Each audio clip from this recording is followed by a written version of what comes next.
Sunny Slope Elementary, and today we will be doing an experiment that is called pH cabbage indicator, which we'll be using for short cabbage and different types of chemicals to see the different reactions the chemicals have while using the cabbage juice.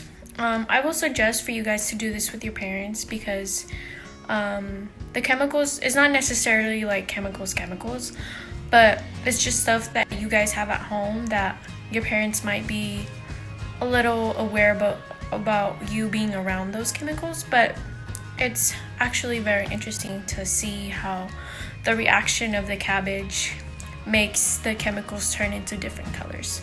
And also we will be using a pH scale.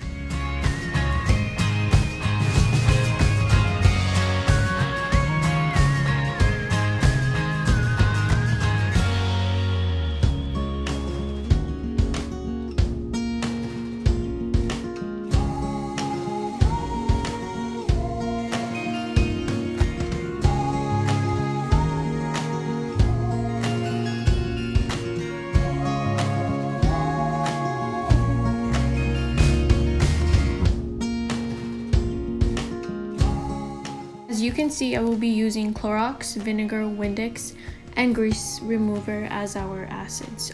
You don't have to necessarily use the same chemicals as I did.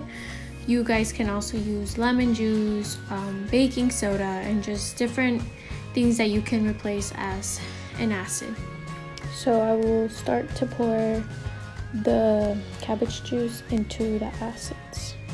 As you can see, the Clorox changed into an orange color and I accidentally spilled some, and I'm sorry.